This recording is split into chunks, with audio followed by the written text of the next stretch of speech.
Good morning. Welcome to the Heritage Foundation and our Lewis Lehrman Auditorium. We, of course, welcome those who join us on our heritage.org website on all of these occasions. For our in-house guests, we would ask that courtesy to see that our mobile devices have been silenced or turned off.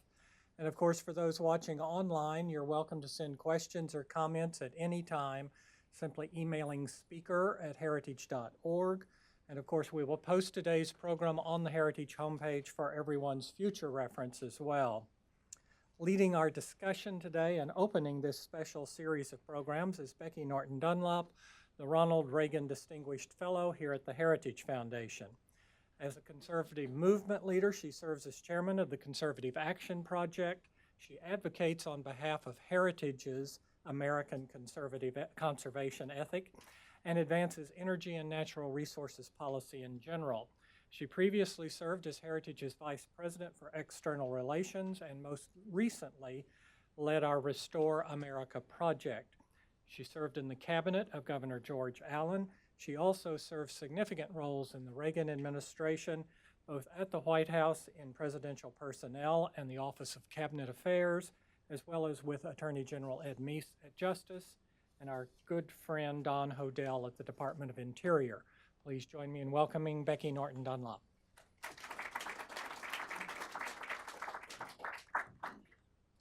Thank you very much, John, and let me add my words of welcome to each of you on behalf of the Heritage Foundation. Our president, Kay Coles-James, our new president, is traveling today, or she would be here, I'm sure, to welcome you as well. Well, this is a very exciting program that we have today, and I must say there are several reasons why we are doing this program. The first one, really, from my standpoint, is to honor the legacy of President Ronald Reagan. You know, he had a great vision for America. He put a lot of his ideas into practice, into reality when he served as president. And then, of course, there were some things that he intended to do that he wasn't able to do. But we have much to honor and to demonstrate to the leaders of the world today, the leaders of the United States today, that his vision was the correct vision. And the foundation upon which he helped establish for many of the ideas need to be built on today. And, of course, the Strategic Defense Initiative is one of those. Tomorrow, March 23rd, is the day that Ronald Reagan gave his great speech from the Oval Office, talking about the defense of our nation and the need to rebuild our defenses. And of course, in that speech, he introduced for the first time to the American people, and indeed to the world, his vision of defending America with this unique concept. And I hope some of you were able to see the video that played earlier, but I just wanted to pull a few threads from his speech and just remind you of them today.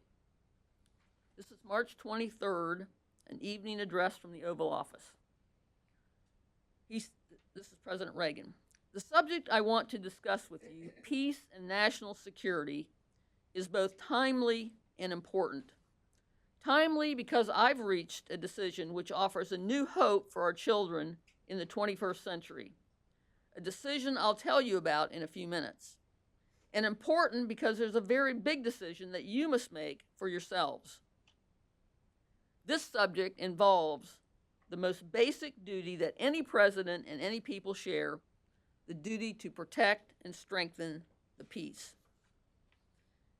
Then he went on to say the defense policy of the United States is based on a simple premise. The United States does not start fights. We will never be an aggressor. We maintain our strength in order to deter and defend against aggression, to preserve freedom and peace. And then he moved through what is a great speech. I hope you'll all take the time perhaps to read it again. And he comes toward the ending part of his speech, and he says, after careful consultation with my advisors, including the Joint Chiefs of Staff, I believe there is a way. Let me share with you a vision of the future which offers hope. It is that we embark on a program to counter the awesome Soviet missile threat with measures that are defensive. Let us turn to the very strengths in technology that spawned our great industrial base and that have given us the quality of life we enjoy today. What if free people could live secure in the knowledge that their security did not rest upon the threat of instant U.S. retaliation to deter a Soviet attack? That we could intercept and destroy strategic ballistic missiles before they reached our own soil or that of our allies? I know this is a formidable technical task, one that may not be accomplished before the end of this century. Yet current technology has attained a level of sophistication where it's reasonable for us to begin this effort. It will take years, probably decades, of effort on many fronts. There will be failures and setbacks, just as there will be successes and breakthroughs. And as we proceed, we must remain constant in preserving the nuclear deterrent and maintaining a solid capability for flexible response. But isn't it worth every investment necessary to free the world from the threat of nuclear war? We know it is. And then he went on to conclude his speech. But that laid out the vision that he had that we want to celebrate and honor today. You know, the Heritage Foundation, for quite a few years, was actually the home, literally, of High Frontier, which was a 501c3 organization started by General Dan Graham and currently led by one of our speakers today, Hank Cooper, to actually advance this idea of a strategic defense, a strategic missile defense. And now the Heritage Foundation is home of the only Ronald Reagan Distinguished Fellows that are official in the country. I happen to be honored to be the current Ronald Reagan Distinguished Fellow. But the first Ronald Reagan Distinguished Fellow, who is now Ronald Reagan Distinguished Fellow Emeritus, is with us today, and that's Ed Meese here on the front row.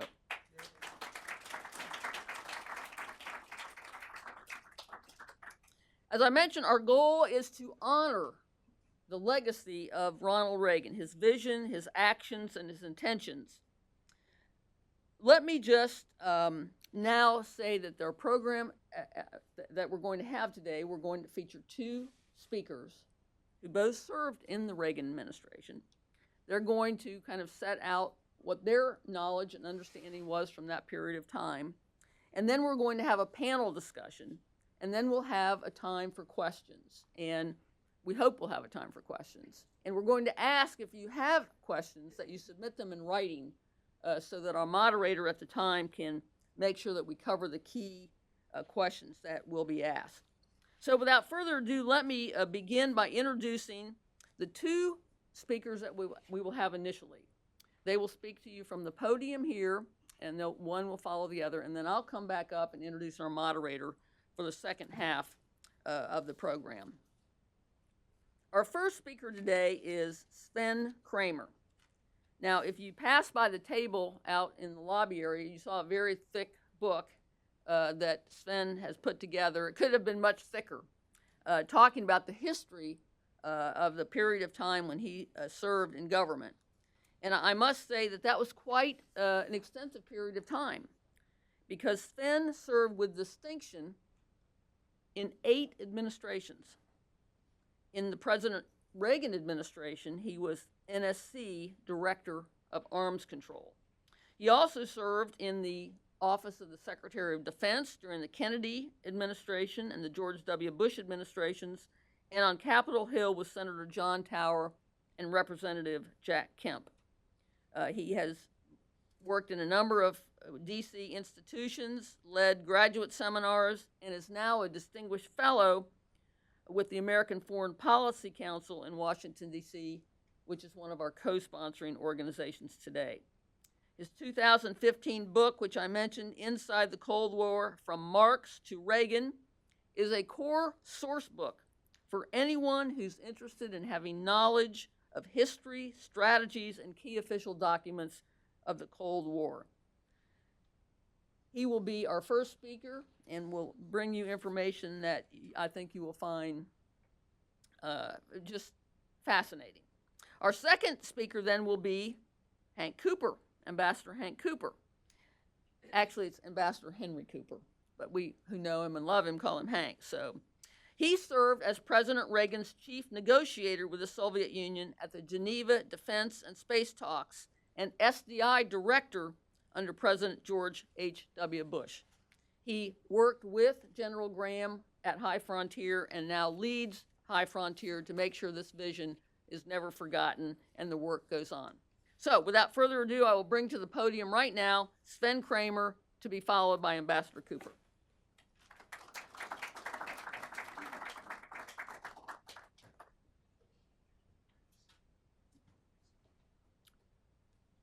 It's really heartening to see this group of people, many of whom I had the great pleasure and honor of working with in different administrations, and very notably in the Reagan administration. Thank you very much, Becky, for your kind introduction. And thank you, Heritage and Ed Meese, with whom I had the pleasure of working in the White House, and he helped very much. Dick Allen, the first security advisor, and us on the team who were Reaganauts, which was very few, against great opposition often, to promote what became the legacy of Ronald Reagan, who I consider the great president of the Cold War period.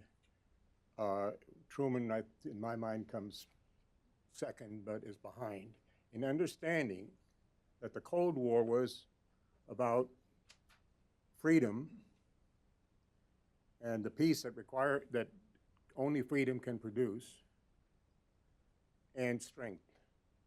Nobody else understood it as he did, and yet he was called a bozo, an incompetent, a warmonger, a conservative, a Republican. Those were all prejudicial words that the media, the academics, and his political opponents used against him. The mere actor.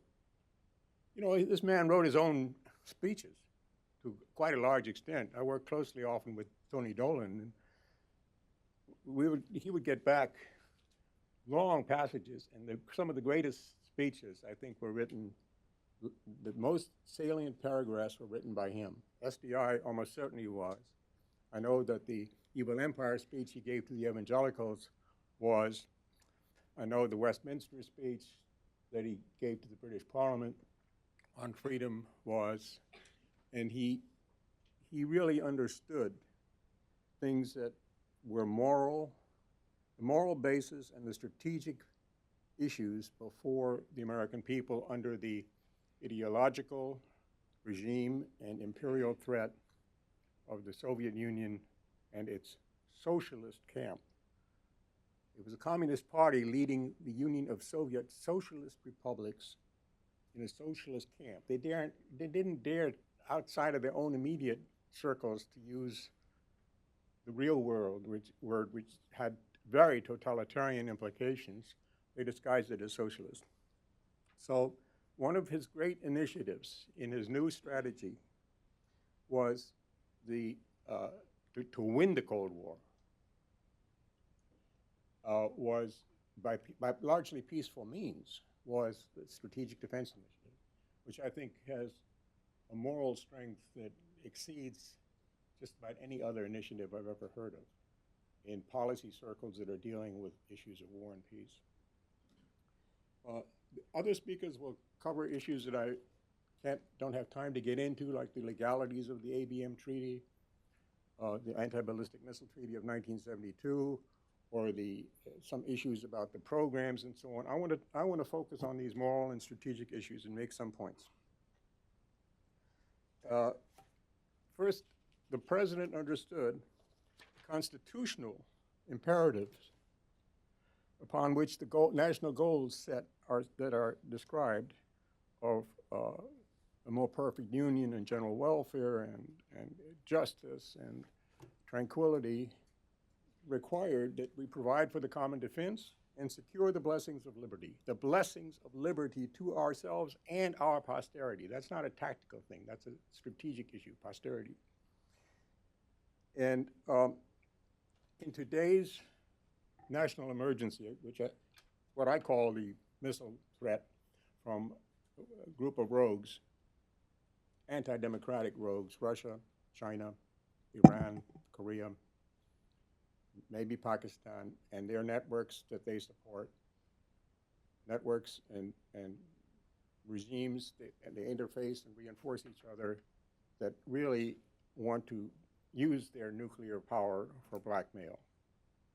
I think the blackmail threat is a big part of their reason, not just Korea's, but for everybody's there, the group I mentioned, to build, test, improve, modernize their strategic nuclear forces all the time, and even their theater forces and even smaller forces. Russia has been particularly strong in doing that.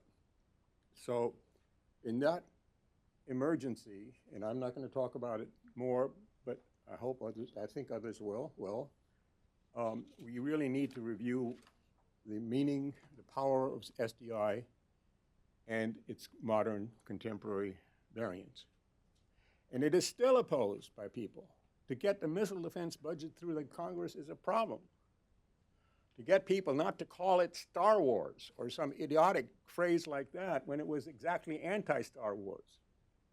You know, it was presented as something based in space that would zap cities, destroy cities. Well, the way to destroy a city was with these kind of missiles that we have in the charts. This is the only chart I will use, maybe for a few minutes, one other chart.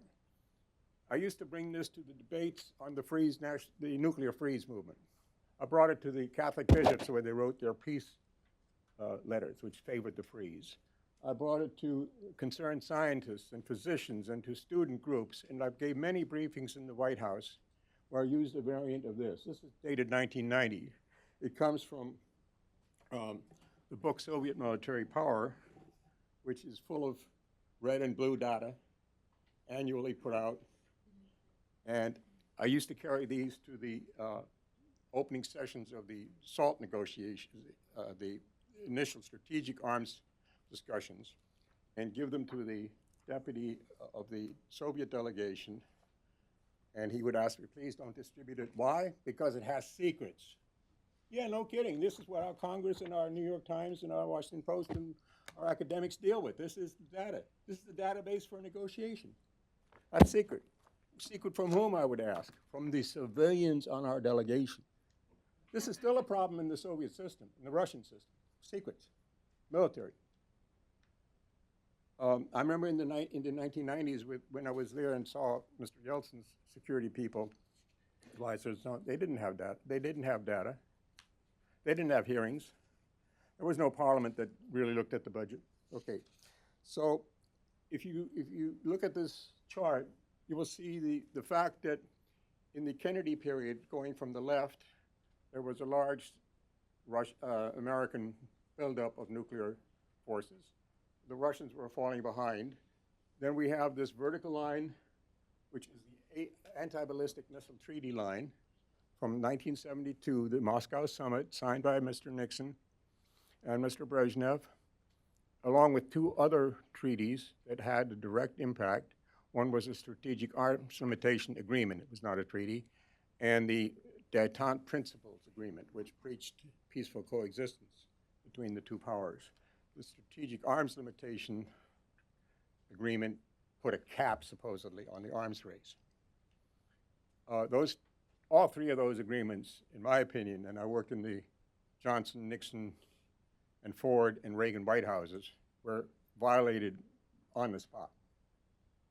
And that was in part because of the weakening of the American presidency, for reasons that you know, and which lasted from Nixon through Ford and into Carter, well into Carter, where the deterioration was greatest. We were defeated on several fronts, and the malaise was extensive, also in the defense sector. So it was, the Soviets thought they could, and they did, freely cheat on all the agreements that they signed at that time. That was under the détente policy.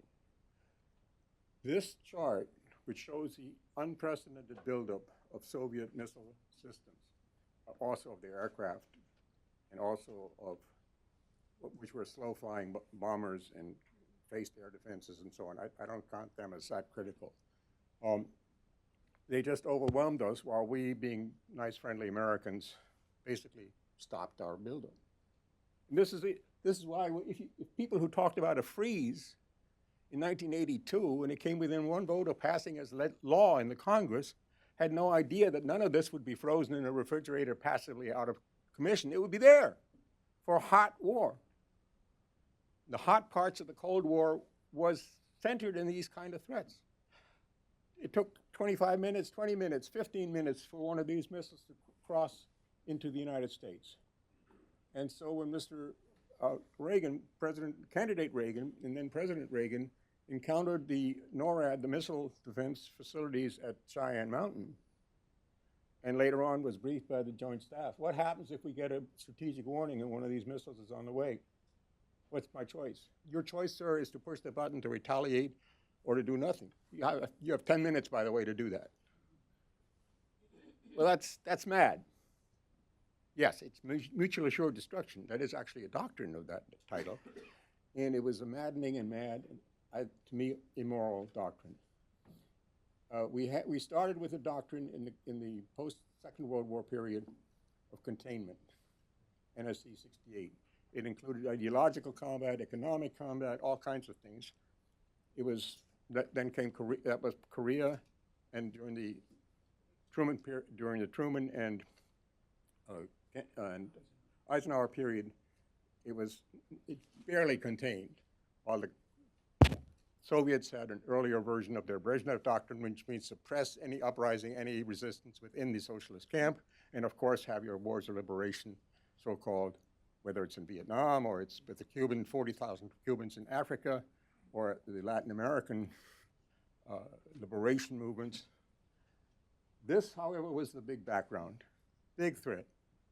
And Reagan's initiatives included trying to get a way out of this by defensive means that would not zap cities from the skies, but would zap incoming missiles and maybe ascending missiles, because as Hank will tell us, if you can get the missile in the ascent phase, you save a lot of problems and complexities. It's much easier to hit. If it's in mid-course or it's landing on you, they have countermeasures, they can deploy decoys and stuff. And of course, why do you want to explode one of those things above your own city or your own place? Your own military place, target. The thing I want to just show you for, Adam, can you give us the other slide? Adam? Thank you. I want to show you that a part of this problem here was that the Soviets were putting in what I believe and what Reagan and many others, Weinberger, CIA's Casey, believed was a first strike capability. It happens that these missiles are distinguished in part by the fact they're sea and land-based, and also some are mobile bases. Both of those are important factors. This chart shows that Mr. McNamara, in the 60s, the defense secretary for Kennedy and for Johnson, he kept the U.S. intercontinental ballistic missile, the land-based levels, at 1,000. It's a nice aesthetic number. Did they have a strategic reason? I don't know. It had a few RVs, which are warheads, which was a number that stayed at about 2,000. So you had a ratio which, in terms of the red forces, was completely asymmetric. The ICBMs were the only missiles that could destroy hard targets. Silos, the deep bunkers. The Soviets, Sam Nunn once revealed a number which I used from then on. He said over 300 deep underground bunkers for their warfighters, command centers, and industry. And when I visited the Soviet Union already during the Brezhnev period, and then later on 4 or 5 times, I saw the industrial sites where, in fact, even the surface ones were very well bunkered. Okay, so if you wanted to really blackmail or really destroy the opponent, we would have, the figure was you needed 2 warheads to destroy one of those targets, certainly 2. So we had 2,000 warheads. They had 6,000. See how fast they were building up in the 70s, in the time period? And they were reaching for 6-to-1 ratio against our silos. And we had no bunkers. We have Cheyenne. That's first strike blackmail possibility. That's another reason why you needed SDI. You also needed SDI as insurance policy against unauthorized launches, accidental launches. Remember the Norway balloon? Remember the Able Archer of 1983? You needed something that provided insurance or a hedge so that you were not in the position of pushing a button to retaliate for what, or even finding out what had happened in a few minutes. That's why you had to have SDI. And the other reasons that you needed SDI, or a variant of it, was that it would protect you against proliferation in this way. If the Soviets were proliferating towards Korea or Iran, whom they're both helping, and all three of them are interrelated and supporting each other, and the Chinese are involved in that too, if the other guy has to face the strategic space-based defense, which is the one that shoots down, locks down, can also hit bombers, by the way, and probably cruise missiles. I don't know for sure, but I think that capability can come. Then there's much less temptation to go to the expense and risks of proliferating,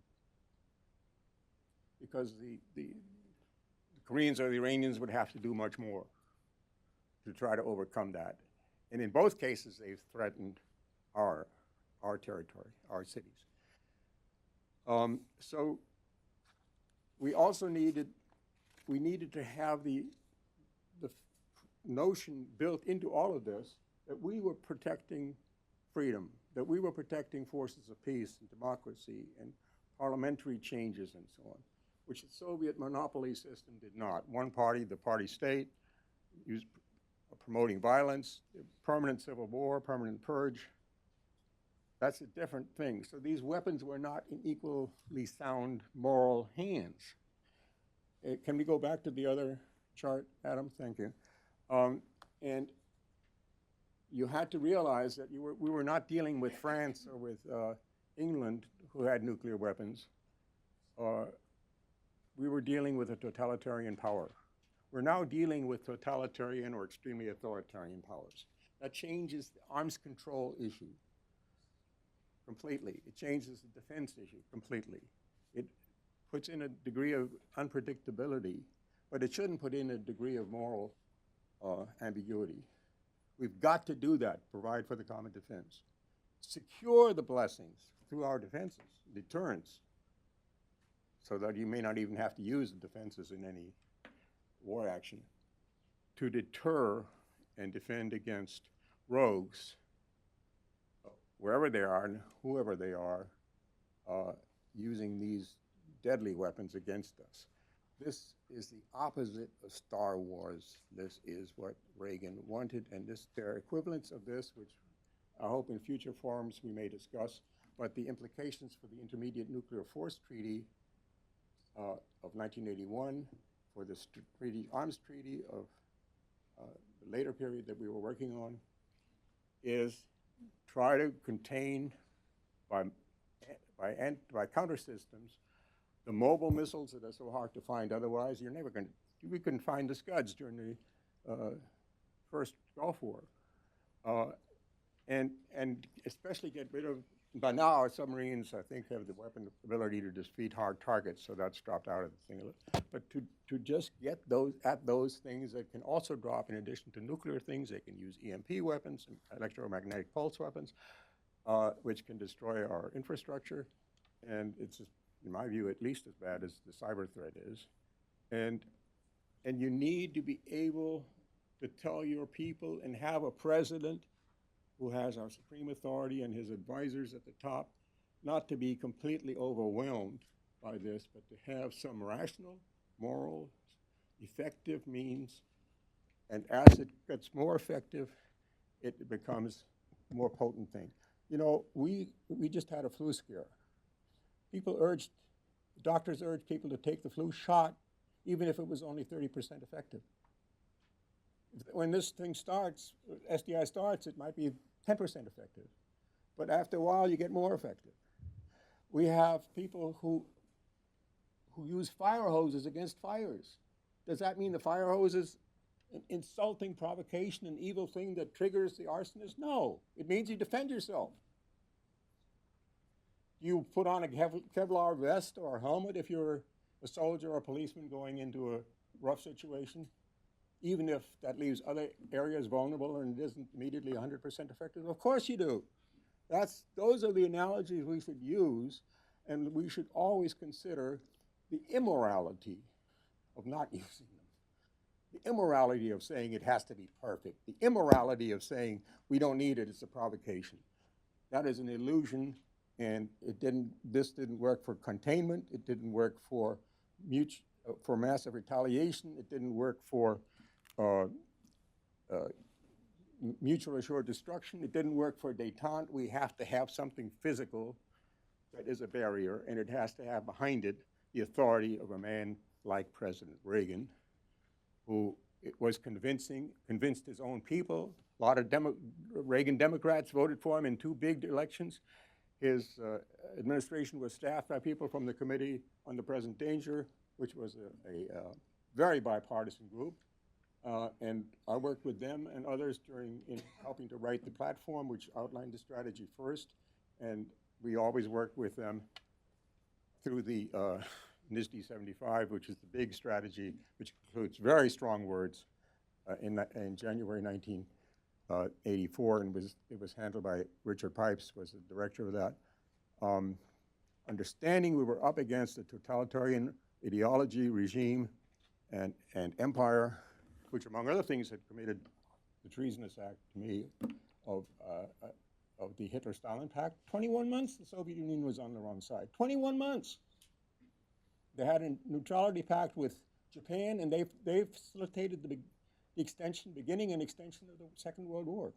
I spent the Second World War by chance in Germany. I was a British child held hostage. First Americans I saw were bombing the hell out of my neighborhood near Frankfurt. The next ones included my own father, who had escaped to America, came back as an American soldier, killing and liberating his former countrymen, and then he was active in the interrogations for the Nuremberg trials.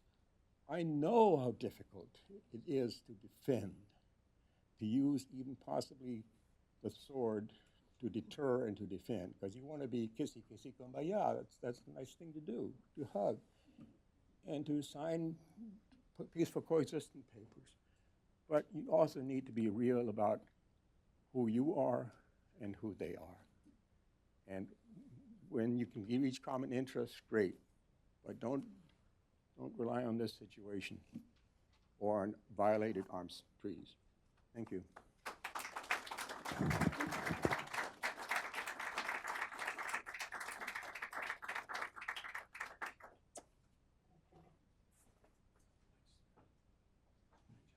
Could you put Sven's other chart back up, please? By the way, there are view graphs outside, and I hope that they're reasonably self-explanatory. I want to begin by overlapping a little bit with what Sven had to say. And I want to tell you how I got interested in this to begin with in an earlier era. I've been working on nuclear weapons effects all my professional career in one form or another.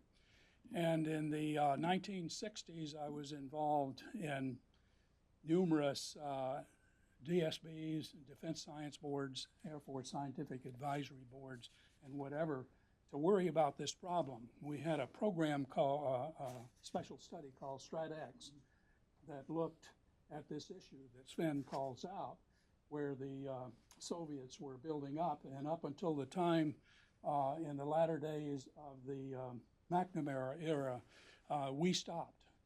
Harold Brown later during Carter's years said, they build, we build, or we build, they build, we stop, they build.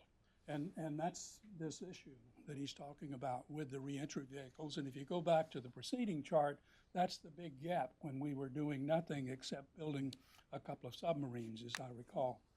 So this Soviet RVs chart is really an important issue. And when you look at the arms control world, which I have been skeptical of most all of my career. And note that Putin is now building a replacement which looks very much like the SS-18 of the era that carried 10. And if they were small RVs, we judged could carry up to 40 reentry vehicles. That's what they're doing today. That's what Putin is talking about doing today. So we've re-engaged and retrograded over the last several years. This is an important chart, and its extension would be important too. To mention the Abm Treaty in 1972, I was a senior science advisor to the Air Force Weapons Laboratory when I read the transcript from Henry Kissinger's briefing in Moscow when that treaty was signed. And up until that point, I had been worried about the technical issues only. But what Kissinger's speech said to me was, this treaty is good for us because we can't compete. And I would encourage you to go read that treaty, read that speech. And I was outraged. I mean, I grew up on a farm. I learned to play ball. I was under coaches. It says no team you can't beat on any given week. And so I said, I got to figure out what this arms control business is all about. That was the problem we recognized back in those days. And for the rest of my career, certainly in government, I worried about those problems. Later in the 70s, Harold Brown, as I already quoted, had gotten this message during the Carter years, and he and Brzezinski initiated a study which ended up with a presidential directive, PD 59, in the run-up to the election of 1980.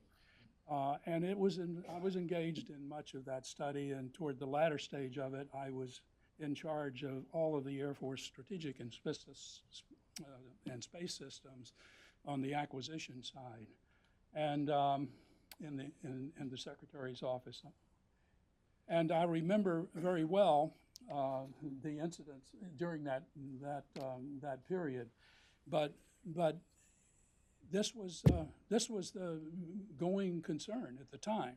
PD 59 gave an answer to Harold Brown's question, and when President Reagan took office, Ron Lehman is here somewhere. He and Bob Linhart and others worked within the Pentagon structure, and I think it was NSDD 13, if I'm not mistaken, was among the very first of the president's directives that came out, basically adopted the PD 59, which had been a result of that study. Interagency study, actually both in the very classified domain as well as completely open source domain in the 1970s. And it was so well done that it became the policy vehicle under Reagan's strategic modernization program, two legs of which were under my purview in the weapons lab. So Reagan really had, I don't want to say something handed to him, but he came in an era when there was a base to build on. Regrettably, Donald Trump doesn't have that policy base to build on today. And I would urge you to consider this growing problem out there and how we need to deal with it, and the role that SDI can play now, just as it did during the Reagan and Bush 41 eras, and particularly the role of space, which was killed outright during the Clinton years, Bill Clinton's year, almost immediately, as Les Aspin, who was then Secretary of Defense, said they took the stars out of Star Wars, and the stars were indeed the space systems. Let's go to the next chart. Oh, one other thing I wanted to mention. While I was in that post in the Air Force Weapons Lab, this report called High Frontier crossed my desk. And I didn't know who Heritage was at the time, and I certainly didn't know who High Frontier was, and in fact, there was no High Frontier.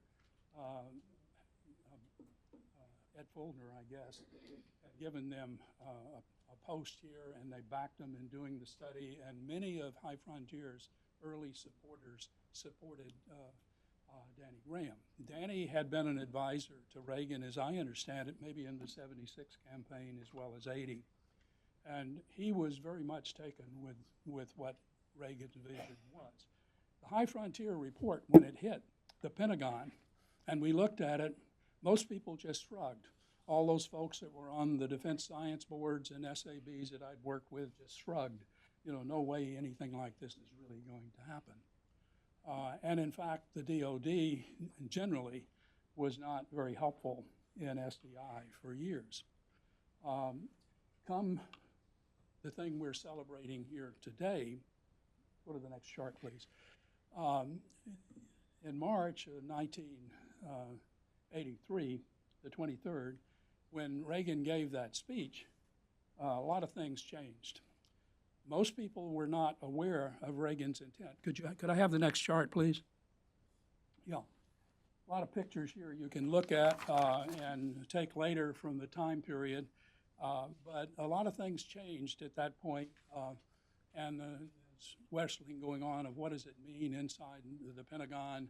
Almost immediately, Jim Abramson was selected to head up the SDI program, and he was a visionary, and he collected the technical community behind him.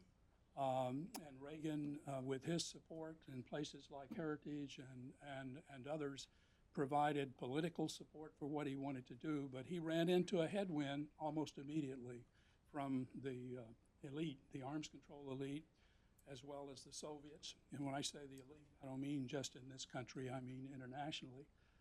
We were told that this was going to create an arms race, instabilities, terrible time for the nation. Initially, I can't remember now whether Brezhnev was still there or not. I think he was at the beginning, then Chernenko, then what was the guy with the A? Andropov, who was the head of the KGB before Mikhail Gorbachev.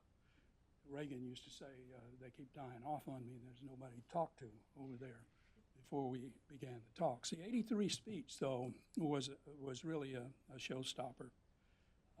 Even though the outside acted against it, Reagan's support was strong, the political support among the people was strong, the arms control community, of course, opposed it all the way. But most importantly, and I'll come back to this point, he had the support of the Joint Chiefs of Staff, and who had been privileged to come in and review that speech and make some suggestions before it was given. Most people don't know that, and I'll come back to that point in a moment. Some pictures just to remind you, though. It launched the SDI. It was immediately opposed, and almost concurrently with that era, we had negotiations going on, the INF negotiations that Sven mentioned. We deployed the Pershing cruise missiles in, I forget, Pershing missile in Germany, West Germany. That really got the attention of the Russians. And we had ground-launched cruise missiles in 4 other NATO allied nations, and the Soviets walked out of all the talks when we deployed our INF missiles. And they went into a mode of trying to influence the re-election of most of the Western leaders at the time, including Ronald Reagan. I know that very well because I visited college campuses to explain Reagan's policies and that sort of thing. Never forget going to Madison, Wisconsin in a very liberal class and talking to them about those issues. But all of those leaders were reelected. The current gambit and noise about, did the Soviets influence the recent election is nothing compared to that era, I tell you. And the Soviets have tried to do this sort of thing in other elections all the way along. Anyway, the Soviets eventually gave up after all these people were reelected, and we returned to the talks. Maggie Thatcher, by then, Mikhail Gorbachev was the General Secretary of the Soviet Union, and Maggie Thatcher told Reagan, we can do business with this man, and Reagan and Thatcher were inseparable when it came to these kinds of policy issues. That's not quite right. They disagreed on some issues too, and don't have time to talk about them, but they were great partners in this era. We returned to the talks, and that's when I got involved in the arms control world in Geneva, along with Ron Lehman, who's sitting here, Sven, I think, was still minding the store back in Washington. SDI, I have to tell you, my job, I describe it at the time, was finding creative ways to say "niet," because Reagan would have nothing to do, of course, with any constraint, serious constraint on his program, his SDI program, to try to see if the technology would support a way out of this box, this mutual assured destruction box that Sven mentioned. And so at Reykjavik, when we had it was not intended to be a summit. In fact, it was supposed to have been just a briefing meeting between Gorbachev and Reagan to set up a real summit. As I recall the stories, I was not there, but Richard Pearl was, and they set up an advisory group by taking a door off its hinges, laying it across a bathtub in one of the bedrooms, and that's where the advisors met for preparing their discussions with Reagan. And Reagan got most of what was our position at the time. We wanted deep reductions in offensive forces. We wanted not limitations, we wanted reductions. That became a part of the relabeling of our arms talks with the Soviets. Like 50%, I think, was the numbers we were even talking about at the time. And Gorbachev basically signed up to all of that, and as the meeting was preparing to break on that, he said, but you have to keep the SDI program to the laboratory, only testing and experiments in the laboratory. And that's what broke up Reykjavik. And if you look at the picture over there, that was the breakup. You've seen pictures of it. I think it made Time magazine on the cover as well. Reagan was disappointed. A lot of people were disappointed that they actually discussed getting rid of all nuclear weapons at the time, and people have used that, including George Shultz, in more recent times to say this was really the goal there. I don't think it was the goal. I think any more than I think some of what Donald Trump has to say and gets everybody all spun up is really where he's going. It's something about the art of the deal. So anyway, that was an important point. And especially at that point on, I believe we gained increasing leverage in our negotiations with the Soviet Union and moving toward serious reductions. We got rid of the INF weapons, allegedly, and now the Soviets or the Russians are cheating on that agreement. That was first arms control agreement, I think, to eliminate all weapons, nuclear weapons. And then eventually we got the 50% reductions. I think that happened in the Bush years, if I'm not mistaken, Bush 41 years. But throughout that period, we got no additional constraints on our research and development activities. Some of us believe we should have gotten more relaxation under something called the broad interpretation of the Abm Treaty, but that's too much detail to go into here. Nevertheless, we remained under those constraints and we marched on. The picture on the right-hand side illustrates the missions that we were talking about at this time, including, you'll see a sea-based interceptor. When I came into the Bush administration, and actually before I came in, I did a special study for then Secretary of Defense Dick Cheney and President Bush to what we should do with the SDI program because Congress was severely cutting the budgets. This was the time in 1991, I guess, 90, still 1990, when the Cold War was allegedly over. We were having peace in our time, and so Congress was doing its usual thing in cutting the budgets.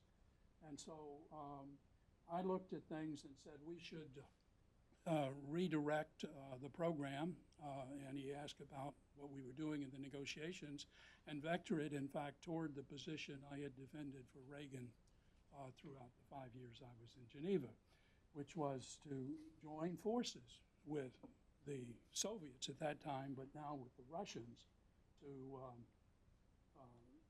together build a defense for the world community. Indeed, we made progress on that for a while. I have the picture here. That's the signing of the INF Treaty. Reagan and Thatcher I've shown before. This was the INF, New York Times, the INF Treaty. Next chart. Space was a key part of all this, most of the programs in the SDI era that I talked about, most of the programs that we have today find their origin in that era. These are the first directors of the SDI program, Jim Abramson, George Monahan, who unfortunately is no longer with us, and he died a few years ago, and myself, with President Reagan. I always made a stop out in California to brief the president on what we were doing in his program, and he was a delightful fellow to talk with. This was before Alzheimer's began to set in and that sort of thing. We had many discussions. Also did that with Maggie Thatcher. Anytime she came to the country or we went to Europe, I would go by and see her. She was a great source of interest. And you'll see here, this is the sea-based system. I'm particularly proud of the sea-based system. And you don't have time to discuss the story. Sometime you could talk to Admiral J.D. Williams, and he has a great anecdote to tell you of how we were able to persuade the CNO, the Chief of Naval Operations, Frank Kelso, to take my money, because the Navy didn't want any part of getting into a defense concept that might tether their ships and give them duty that didn't allow them the freedom on the seas that they, of course, want. But they did take our money, and we have today, in my judgment, the most effective defense deployed around the nation on our Aegis, many of our Aegis destroyers and cruisers. And the Japanese, thanks to the Japanese, this came to be, again, a story too long to tell here. I want to note that in the 93 time period, 91 time period at the United Nations, 92, Yeltsin finally said yes to the position that we had argued for in Geneva for 5 years on my watch, and then for 3 years on Dave Smith's watch. And he, you'll notice, offers cuts in arms. This is deeper reductions, and at the same time proposed that we take advantage of Russian technology to build a joint global defense. This unfortunately came so late in the game of the Bush 41 years that the folks who tried to follow up on this and bring it together were not successful. That's just the short of it. And there were Dennis Ross and George E. Madoff, I believe, led the discussions of all that. And I think we're progressing on a joint defense with Russia at that point that Yeltsin had supported. I know some of the background of how his proposal came to be, which surprised some of his people and the senior leadership at the time, just like Reagan's speech surprised many of our leaders. Next chart.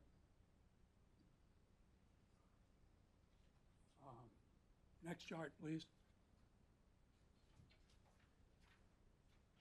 There we go. This is just to illustrate, again, what Sven had said. This comes out of a report that we gave to the Congress, and the Democrats in Congress continued to oppose anything we wanted to do in space throughout my watch anyway, and how we were going to exploit this idea of providing defenses against limited attacks out of the Soviet Union or China, who had too many weapons that could overwhelm any defense that we could imagine, but at the same time provide sufficient defense against all other nations that hopefully they would be discouraged from proliferating nuclear weapons and the means of delivery. So Congress fought us at every step. This was a report in '92 that we gave them, and if you want it, you can go to our webpage. I think I have it on it. If I don't, I will get it up. But one of the studies we did said that this concept we call brilliant pebbles. Many of you remember what that was?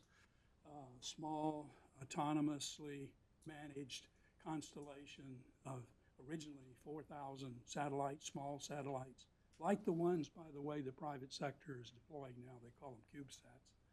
And each of which had on board computers a little bigger than this, but with the power of a Cray 1 supercomputer. Inventions out of Livermore and the private sector. This was all mostly done with COTS technology, off-the-shelf technology. Today, that's many generations beyond that and much better.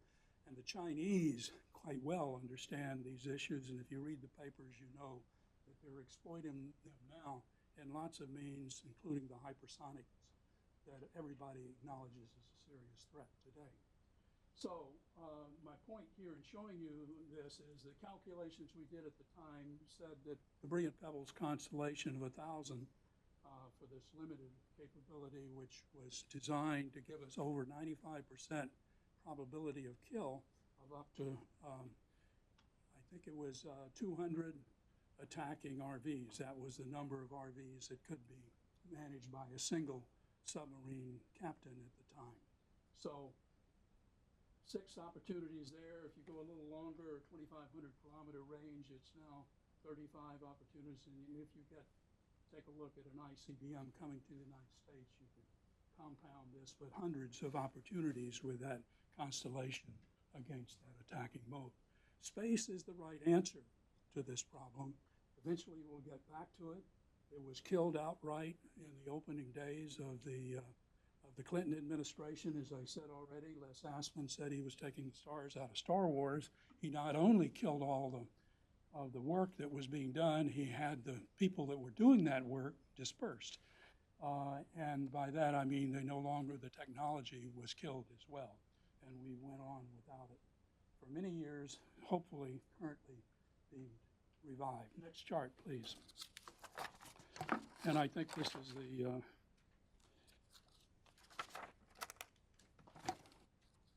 this was just a chart real quick that in the 94 time period, you may remember that was the time the Republicans took charge of the House, Newt Gingrich's contract with America. And I went to, Lowell Wood and I met with Jack Kemp up at the convention in Philadelphia of all the congressmen and so on, the Republicans at the time, and told him that we really ought to do a Team B kind of a study to provide a pathway, a recommended pathway for the new Congress. And so Jack persuaded Ed Fulner, and I became a senior or whatever here at Heritage Fellow, I think it was called, visiting fellow for several years. This is a list, you can't read them, but a lot of notables, including Mike Griffin, who served with me on that Team Big exercise. And Mike is now the Undersecretary of Defense for Research and Engineering. He understands all these issues. He was former NASA administrator as well. He was my deputy for technology, first-rate aerospace engineer. That was a heritage report that came out of it. And our strategy was global defenses still, first from the sea and then from space. We had to start all over with space because it had been killed by then. But the sea-based, keeping sea-based defenses alive was no small measure either. I don't have time for it. Next chart, because I do want to make a couple more points. Trump has said some things that gives us an opportunity. And I've got down here a comment from Admiral Harris, the commander of Pacific Command, when he made this comment in testimony. We've been led astray by reviewing space as some kind of a fuzzy panda bear thing. I think the Chinese, the Russians, and others, they view space as the ultimate high ground. That sounds like, Denny Graham speaking. They are preparing for battle in space. John Hyten knows this, supports doing something about it. Other leaders do as well. And I hope the Griffin and defense, we are there now too. Next chart, please, last chart. Next chart. And this is just a picture of some of my heroes. Jack Vesey, Shai Meyer, at the beginning of the Reagan years, talked about, what was it, the force, not empty, but whatever. Hollow force, which is what Trump is inherited. And all of these folks were not, their equities were not well served by the preceding years, as Sven's chart showed you. I wanted to particularly highlight of these men, the CNO, though, Jim Watkins, and because he was a prime mover. If you read on his time and talking about this, there's a quote down here of his view of Reagan's speech, which I think is worth recalling. This is a time, there is a time when the confluence of thought comes together, and now it takes a leader to say, the timing is right, I'm going to move it, and I feel comfortable with my grounds. I feel comfortable the American people will back this as a basic ideological concept. I feel comfortable that the technology is within grasp in 20 years. I feel comfortable that this gives us new hope. What else do you need? That's what a vision is all about. And he had the guts to step out and do it. And I can't think of a better way to close my discussion of Reagan's March 23rd speech. Thank you.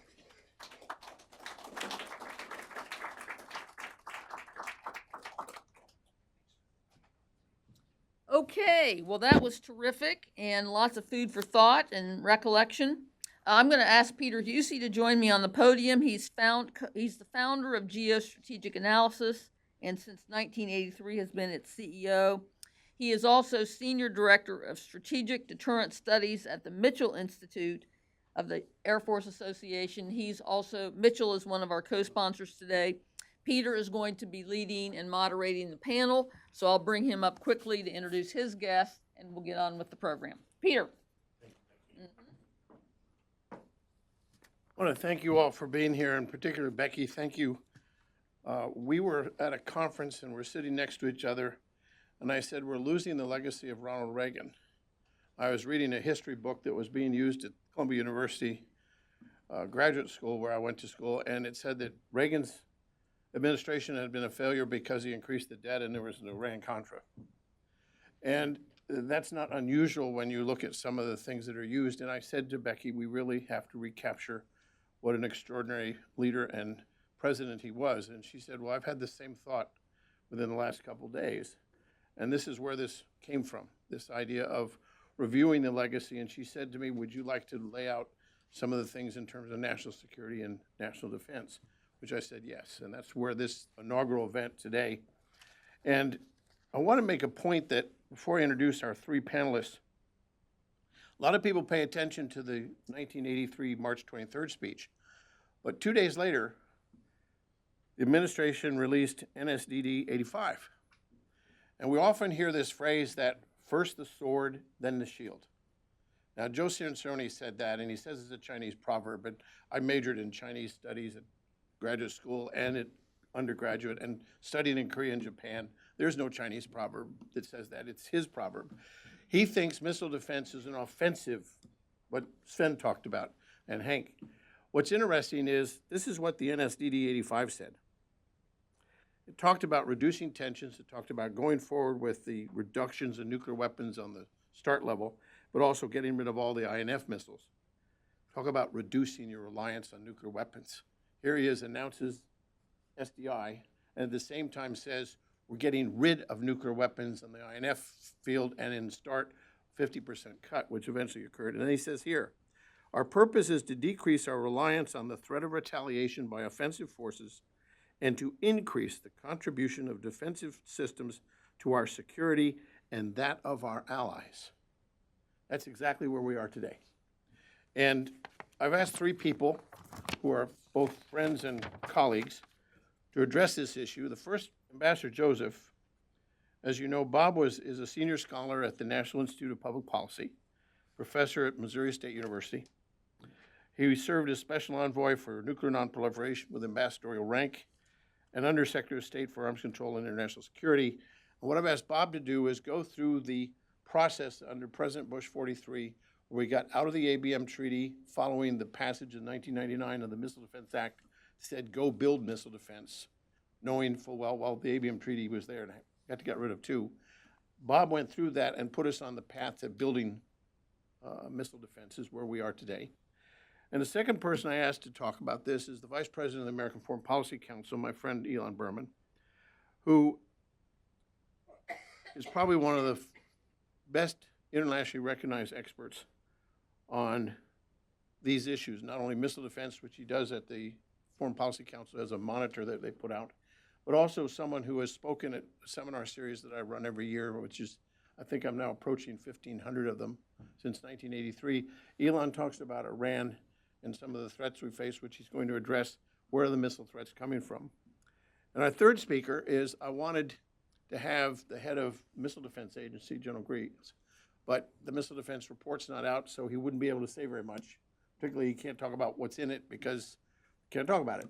So we backed up and said, you know, we want a retired military officer who has been in the theater which is of most concern to us, which is Pacific.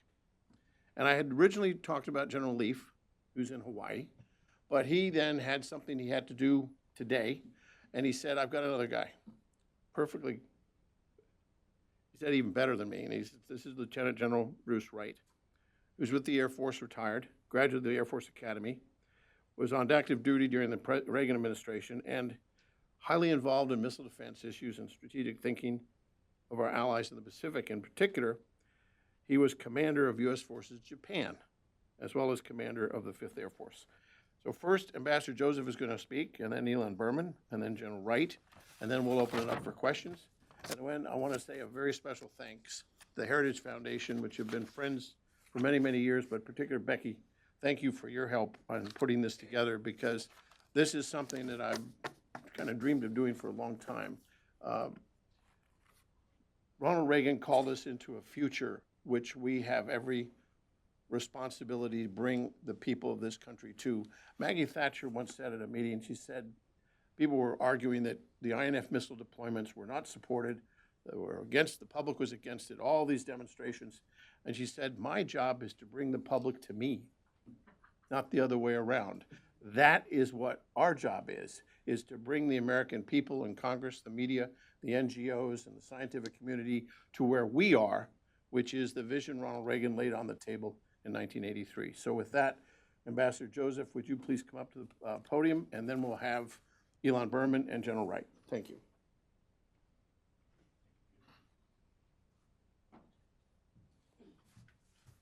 Good morning. It's great to be here. Becky and Peter, thank you very much for the invitation to join you for this inaugural event, an event that's intended to both recall and to reaffirm President Reagan's vision for the defense of America, as well as to encourage all of us today to work toward the fulfillment of the goals that he really identified 35 years ago in his very famous and important speech that we celebrate today. I've worked on missile defense issues and on the Abm Treaty, and that is getting out of the Abm Treaty, for 3 presidents, President Reagan, President Bush 41, and President Bush 43. And throughout these years, in assignments at the State Department, in the Office of the Secretary of Defense, and in the White House, I was personally guided and inspired by President Reagan's call to action to defend the American people against missile attacks from any source. As Hank and Sven have noted, Reagan rejected both the underlying strategic rationale and the moral underpinnings of mutual assured destruction and the Abm Treaty that codified it. He rejected the widely held notion that our nation's security, that our very survival, was best ensured by a balance of terror that, according to the acolytes of mutual assured destruction, would provide for a stable deterrent relationship with the Soviet Union. In stark contrast, President Reagan's vision was derived from the very common sense proposition that the first responsibility of our government is to protect the American people from attack. And in a radical departure from conventional deterrence thinking, President Reagan envisioned effective defenses against missile attacks as stabilizing, as contributing, not undermining deterrence. And this was reflected in the Phase 1 requirement that was established for SDI, which was the capacity to intercept a specific percentage of Soviet warheads. Doing so was intended to reduce the confidence of Soviet war planners in their ability to achieve their aims, and with greater uncertainty about the prospect for success, deterrence would be strengthened.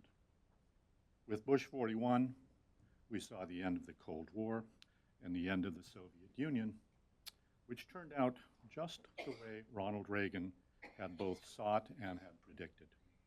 It's useful, I think, to remember his stated approach to the Cold War. He encapsulated it in two very brief sentences. We win, they lose. And similar to his SDI speech, this statement and his position was ridiculed by the defense and foreign policy establishment as overly simplistic. But in the end, it turned out exactly that way. The new Russia, at least during Yeltsin's years, was viewed more as a potential partner than as an adversary. And this included missile defense, as reflected in President Bush's offer to have GPALs, which Hank talked about, serve as the U.S. contribution to Yeltsin's proposed global protection system, which envisioned a worldwide network of missile defense capabilities. But like Reagan, Bush 41 did not withdraw from the Abm Treaty, which prevented us from achieving the goals that were identified in the 1983 speech. Both GPALs and Yeltsin's proposal were entirely inconsistent with the intent and the prohibitions of that treaty, but we didn't exit the treaty. And remaining in the treaty had two principal effects. First, we were very constrained in terms of what we could do in terms of developing and deploying missile defenses. And second, failing to exit the treaty allowed the next president to reverse policy and once again embrace both the treaty and mutual assured destruction as the core of our strategic posture. And that's exactly what President Clinton, Secretary Aspen, and others in the Clinton administration did. And for 8 years, at every U.S.-Russian summit, the Abm Treaty was proclaimed to be, in the joint communiques, the cornerstone of strategic stability. In other words, mutual assured destruction was once again the chief operating principle of the relationship. All this would change with the election of Bush 43. I had the honor of serving on the NSC staff and was asked by Dr. Rice to lead our counterproliferation effort. And one essential step in countering the growing WMD and missile threats from rogue states was to move beyond the Abm Treaty, to withdraw so that the U.S. could finally protect the American homeland from missile attack. North Korea had successfully launched a Taepodong missile in August of 1998, which, according to an unclassified IC assessment at the time, demonstrated the ability to deliver a small payload to intercontinental range. I was assigned the NSC and the interagency day-to-day lead to get out of the treaty. The real leaders, of course, were Dr. Rice, the vice president, and the president. And I would say the real guidance, the vision, certainly stemmed from President Reagan. Our approach consisted of 5 steps. The first was to control the issue within the government itself. From day one, all of the talking points were written and approved by the NSC staff. This was absolutely essential to break from the past dogma, which was deeply enshrined in our bureaucracy, at state, at defense, and everywhere you looked within our government. We kept a long catalog of myths associated with the treaty, and we provided responses to each on a daily basis. Myths such as defense are destabilizing and defenses will start an arms race. The second step was to have the president present publicly the rationale and the roadmap for getting out of the treaty. This was done in a speech at NDU at the National Defense University in May of 2001. This was the first speech by President Bush on national security after assuming office. It was, if I don't say so myself, a very good speech. It may not have been as good as the March 23rd, 1983 Reagan speech, but it was a very good speech. And I would say that even though I was the principal drafter, the real author, the real vision came from Ronald Reagan. In the speech, the speech provided the strategic framework for dealing with missile threats. It looked forward to a more normal relationship with Russia, a relationship in which the threat of mutual assured destruction was not at the core of our bilateral relations. And it called for a new concept of deterrence, in which defenses would play an important role.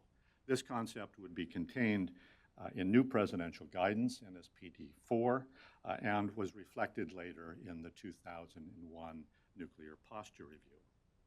The third step was to consult with allies and other interested parties, most importantly with Russia.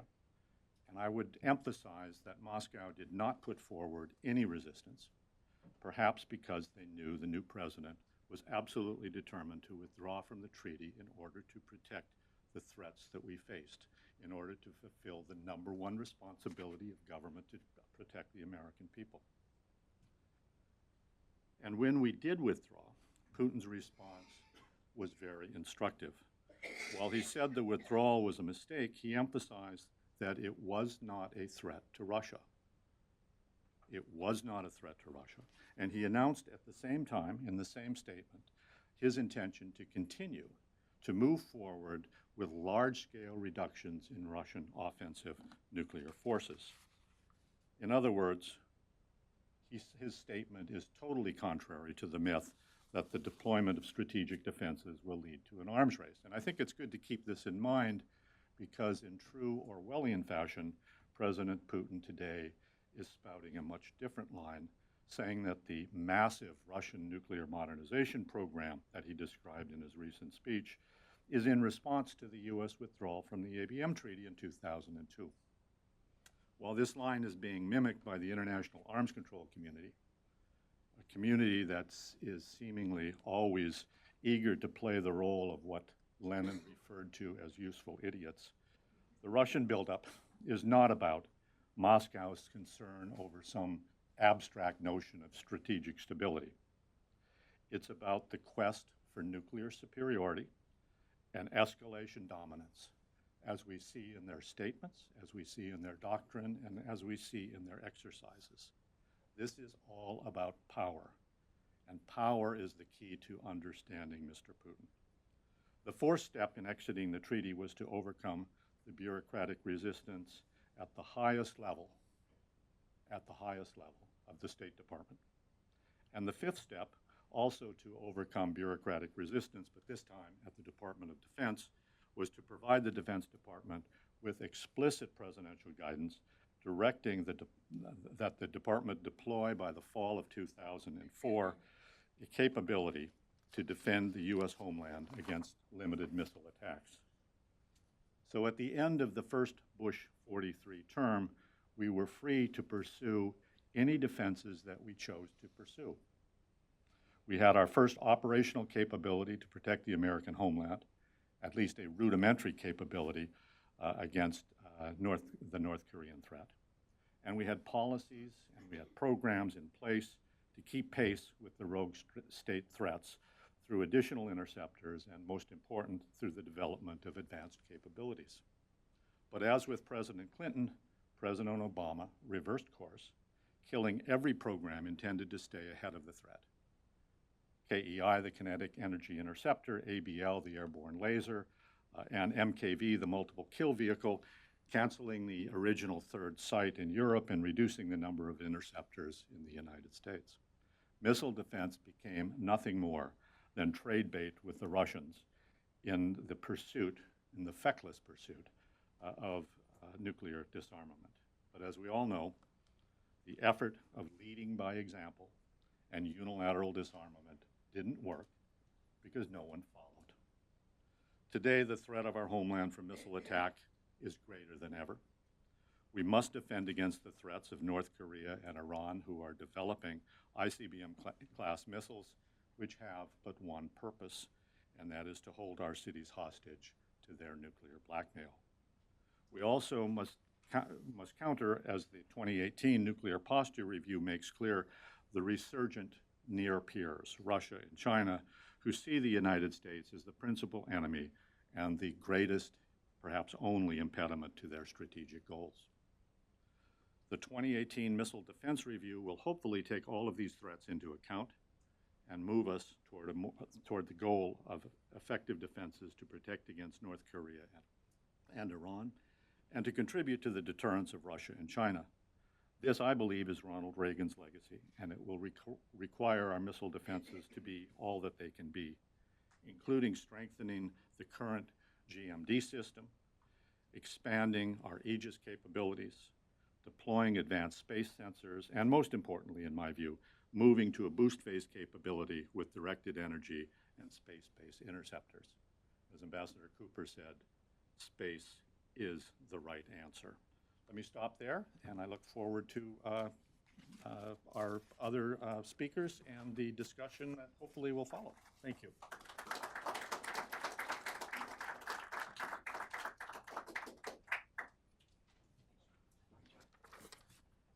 Well, these are some pretty hard acts to follow, so I hope all of you bear with me. Let me start by thanking Heritage for putting together this supremely important event at such a historic time, and also for inviting me. I'm beyond privileged to share a stage with folks that I rightly call my mentors, Hank and Sven, Bob, and at the risk of punching a little bit above my weight, let me sort of walk you guys through some of the contemporary applications, right? Because I think my sort of comparative advantage here is because I spend, unfortunately, a great deal of my time looking at contemporary threats like Iran and North Korea, which are far less detached from what we've been talking about so far than most people believe and the media would have you believe. So let me just start sort of by framing this in the context of how you would think about Iran and North Korea under the shadow of the Reagan legacy. Because the modern history of missile defense, as we've heard from the presentation so far, is one of moving backward from Reagan. Maybe not in terms of technology, because as Hank laid out, the technological capabilities are resident and they're sort of residual and they're capable, but certainly in terms of vision, because throughout the Clinton administration, we voluntarily ceded ownership of a vision of comprehensive defense in favor of diplomatic accommodation with the Russians, and more recently, diplomatic accommodation with rogue regimes like that of the Islamic Republic of Iran. This is sort of the political state of play that persists right now. American missile defenses are oriented towards confronting single-state rogue threats like Iran and North Korea, and you can make a very good technical case that they're able to do so sufficiently. But what we don't have is a comprehensive response to these dangers. And that's, I think, an important point to start from, because it's the idea of a comprehensive response that can invalidate the asymmetric advantage that these countries are building has never been more germane. Both Iran and North Korea are taking steps, making moves politically and strategically that challenge the prevailing notion that we currently have that our existing systems are sufficient to protect the U.S. homeland and to protect our allies abroad. So let me just sort of walk you through sort of what's changing in the Iran space and what's changing in the North Korea space. The Iran challenge is not new, but it has changed substantially as a result of the policy decisions of the last administration. We've been grappling with the threat, this hybrid asymmetric threat from Iran manifested in conventional capabilities, strategic capabilities, and the use strategically of irregular warfare and terrorism for more than a quarter of a century. But the passage of the agreement known as the Joint Comprehensive Plan of Action, the JCPOA, in 2015 has launched us into a very challenging new phase in trying to craft a strategy to counter Iran successfully. And it's done so effectively for 4 reasons. The first is that the JCPOA is transformative, not for us, but certainly transformative for the Iranians. The economic benefits that were provided to Iran ill-advisedly by the Obama administration as a result of those negotiations are enormous. In fact, they're so enormous that they're worth sort of spending a second to quantify. The numbers that you see in the press, these sort of, on average, $100 billion to $150 billion of aid, both direct and indirect, that was sort of liberated from funds that were previously seized of Iranian oil revenue, it sounds like an astronomical amount. It is all the more so when you contextualize it in the context of Iran's national economy. Just to give you a perspective, in 2014, Iran's total annual GDP was $415 billion.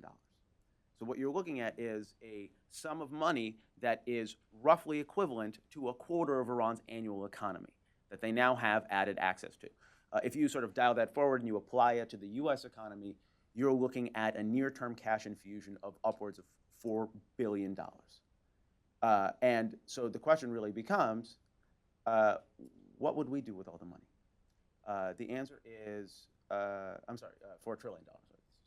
Yeah, yeah. My math is not my strong suit, as my children will tell you. But when you look at a cash infusion of that size, it actually creates a sort of a strategic problem because it obviates the need for the Iranians to make hard choices. When the Obama administration predicated its negotiations on the idea that Iran would choose butter over guns if it had the sufficient resources to do so, this was in fact an ahistoric assessment. Iran has never chosen butter over guns.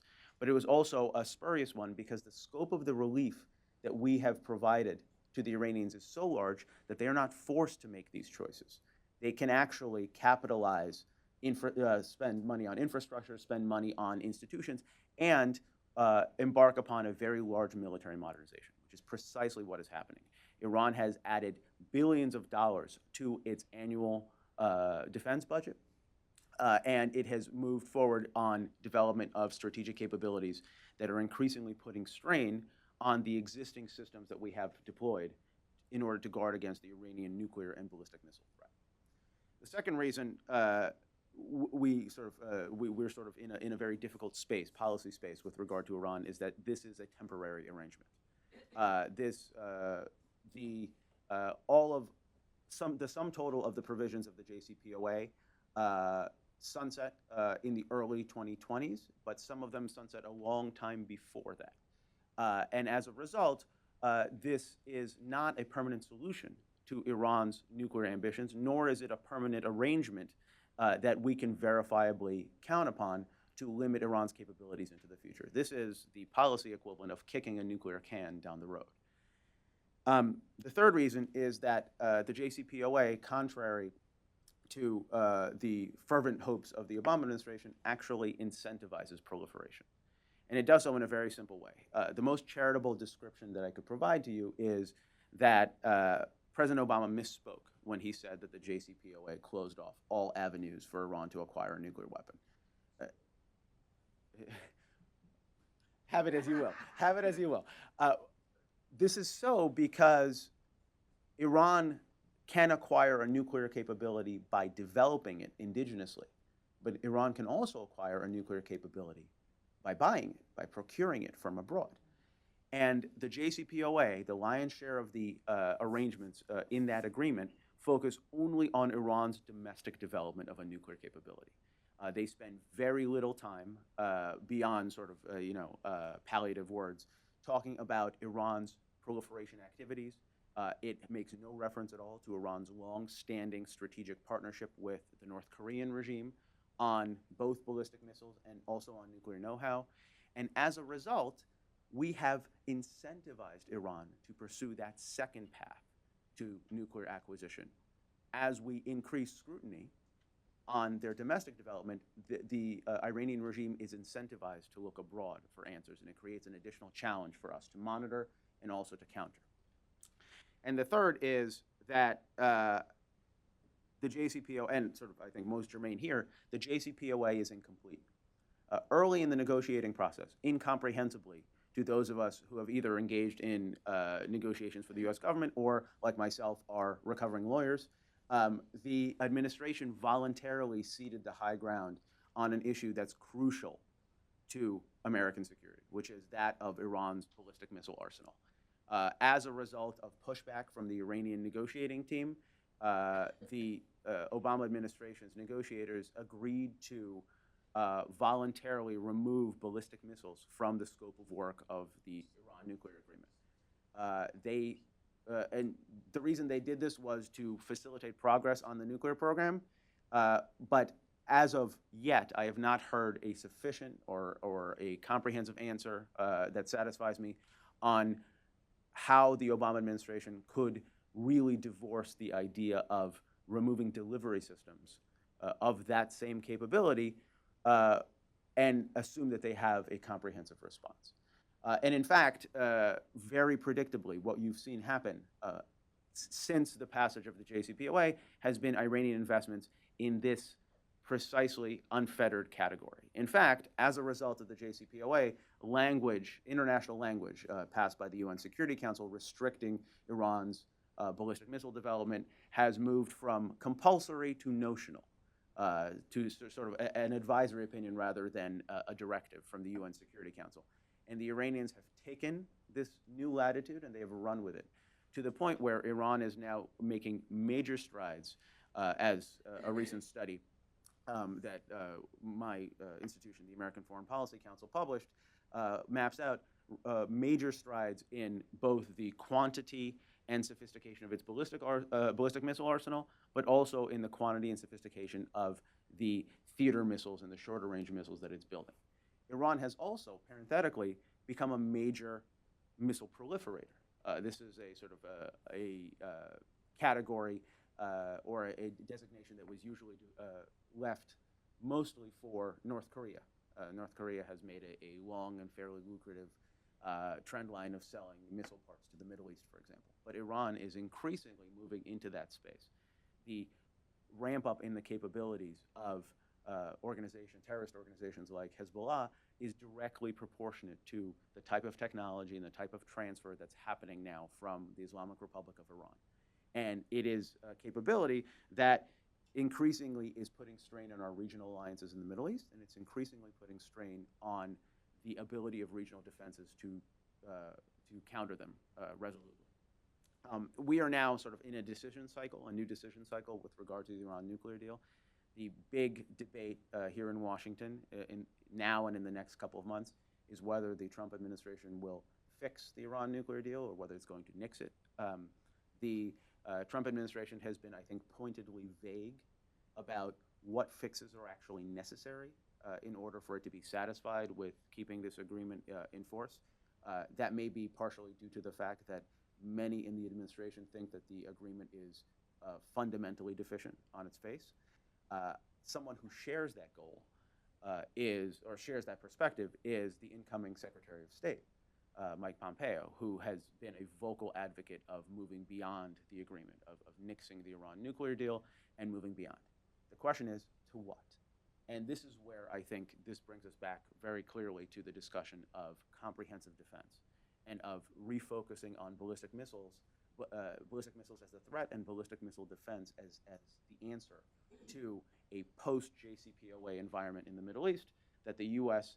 has to navigate or will have to navigate beginning this summer. Let me offer a few words on North Korea also, since we're sort of in that general policy space. I would point out that the problem the Trump administration is having with North Korea is not a new problem. This is a crisis that has been consistently mismanaged by successive administrations for a long time, since the early 1990s.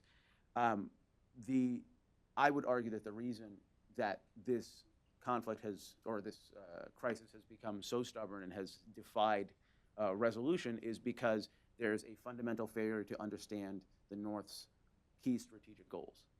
The key strategic goal of North Korea is the reunification of the Korean Peninsula under a nuclear-armed North Korean leadership. And that suggests that North Korea's nuclear program is not a bargaining chip. North Korea's nuclear program is intrinsic to the long-term strategic goals of the Kim regime, of the Kim dynasty. And this state of affairs, in turn, leads you, guides you to the importance of missile defense in terms of providing a resolute answer to the North Korean problem. It's necessary, in the Asian context, it's necessary for assurance of allies that are threatened by the DPRK. It's necessary for the defense of allies and deployed forces against DPRK capabilities, which are growing and expanding. And it's necessary for deterring potential North Korean actions and provocation.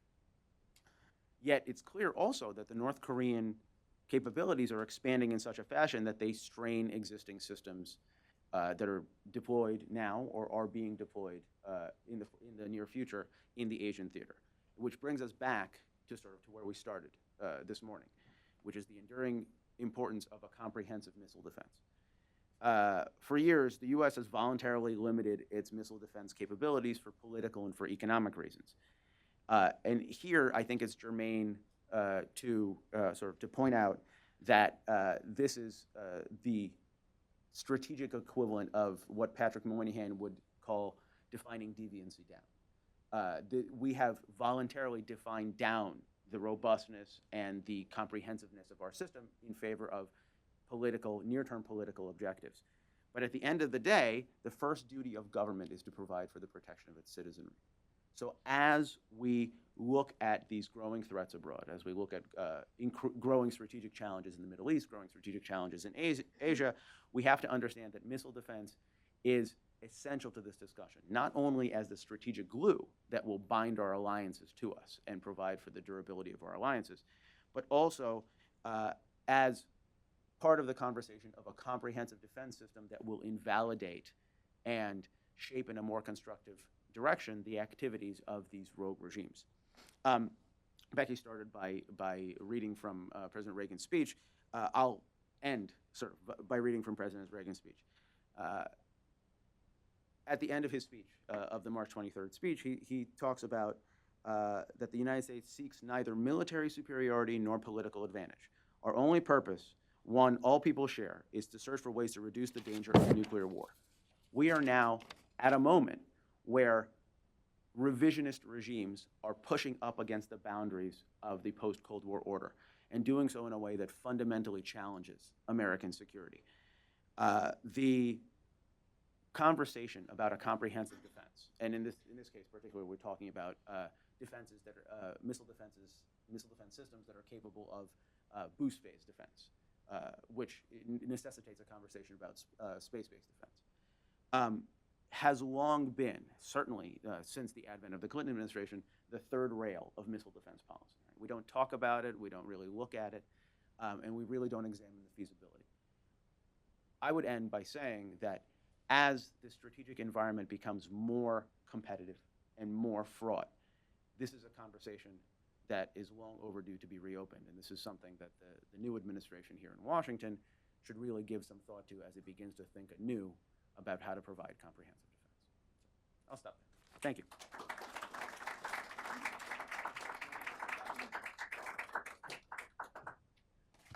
Well, I'll try to go through a couple of remarks in just a few minutes and leave some time for questions.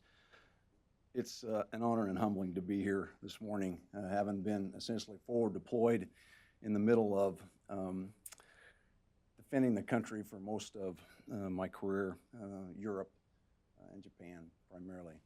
I have to thank President Reagan on a very personal note because in about 1980-81, when I was a young intern in the Air Force, I was dating a beautiful young lady, and I was able to get tickets to the inauguration. Little did I know what a big Ronald Reagan fan my wife is and continues to be. And I can't thank President Reagan enough for that, as I was able to marry way up above my level. I'm going to talk about three quick areas. One is Desert Storm experience and what that really means in the context of the terrific perspectives that we've gotten from previous speakers. What that meant maybe at the operational and tactical level as we reinforced, I hope, President Reagan's intent to bring the Russians to a new way of thinking. We were dual capable in our F-16s during the 80s and up to just prior to Desert Shield and Desert Storm. Very familiar with B-61s and PAL enabling those weapons and taking them to a target at some level of hostilities, including flexible deterrent options to deter the Soviet Union. That B-61 dual-capable readiness, and it was a big deal for us, constant deployments to Incirlik and Aviano and places like that. That dual capability went with us to Desert Shield and Desert Storm as we deployed to Qatar. And it was interesting at the time, two secretaries, Secretary Baker and Secretary Cheney, both made it very clear to Tariq Aziz that should Saddam Hussein use chem bio, the response would not be proportional. And so it was interesting when I landed in Qatar how interested the U.S. ambassador to Qatar, as well as my Qatari counterparts were, how interested they were in the dual capability of our F-16s, 24 F-16s. And of course, I used the standard classified response, we can neither confirm or deny, which means you bet, be scared. And whether or not that had an impact on Saddam Hussein and the fact he did not use chem bio, we'll probably never know, but we were certainly ready and operated in protective gear. The challenge during that time was to find Scuds. Scuds were mobile, even though they weren't chem bio, they constantly killed people, were fired at Israel, and we chased them a lot as we employed during Desert Storm. And out of that, we continue to invest money into finding mobile launchers. The challenge for us today is the fact that Chinese, the Russians, Iranians have learned that mobile launchers, including those launchers that would put nuclear ballistic missiles in the air, are not a bad way to try to deter our ability to build a very credible deterrence posture against North Korea, Iran, and Russia, finding mobile missiles. My time over almost a 10-year period in Japan included the time as the J3. Secretary Perry committed to sharing early warning information, DSP satellite information with the Japanese for the first time as the North Korean missile threat continued to evolve. When I went back as the commander of U.S. Forces Japan, we fought that fight every day. Multiple exercises with the Japanese, trying to find Scuds, figuring out what Kim Jong-un or Kim Jong-il and now Kim Jong-un was going to do with the next version of a Taepodong. We continued to chase KN-08s and the versions thereof. So the mobile missile threat is a real challenge. Layered defense, what's laid out and reinforced in both the national security strategy today and the national defense strategy, I would just characterize as you can never have enough friends in a big fight. From space, surface, to undersea, we've got to hook together every capability we possibly can in order to credibly deter and respond to ballistic missile threats around the world, Russia, North Korea, Iran. How we do that certainly advocates for more investment in command and control. I think the U.S. Air Force is on the right track with their multi-domain command and control emphasis. How do you pull together airspace, cyber assets from geo in space to undersea to build and have a credible deterrent posture? I'm a big fan of boost-based intercept, as is General Hyten. I think the technology is real. I think within that we have to understand we're fighting a fight right now today in space. The interesting piece that I would share with you out of many years in Japan is every time we went through an exercise with the Japanese up to the level of the Minister of Defense and we put additional ballistic missile defense capability into Japan, including Patriots in downtown Tokyo now, continued to discuss deployment of THAAD in Japan, not there yet, but in South Korea certainly. The question always was, at the senior levels of the Japanese, what are you going to do when you detect that first launch? What's the response? What are you going to do to stop the second launch? And I don't think we want to answer that question. I think we all have to get really serious about the fact we tend to be a bit tribal in our national security apparatus, if you will. We find sort of a motivation to advocate for one part of the fight and not pull together a relatively big bang for the buck opportunity, the integration of command and control and the empowerment of those young men and women at the tactical level to take on this fight. We talk at too high a level in stovepipes every day, and it drives me crazy. Because when you go to South Korea today, or you go to Qatar, or you go to one of our bases in Europe, these young men and women have the ability at the tactical level to pull information into the cockpit into a foxhole and do what we need to do to defend against ballistic missile threats. The intelligence community needs to look strongly at their black space capabilities, their Title 50 capabilities, and figure out how to turn those capabilities into targeting capabilities and put that information into a cockpit of an F-35 or a B-21 or even an F-18. It's not a technology problem. It's a tribal and a stovepipe problem. Today, the F-35, as outlined in the Nuclear Posture Review, is a dual-capable aircraft. It's going to be a dual-capable aircraft by about 2020. What's good about the F-35 is its information capabilities. It fuses information, and I spent a good deal of time in the F-35 cockpit, classified F-35 cockpit. It's everything you ever wanted for this generation of fighter pilot to bring information together from onboard and offboard and go find mobile launchers, pre or post-launch, left of launch or right of launch. That technology is there.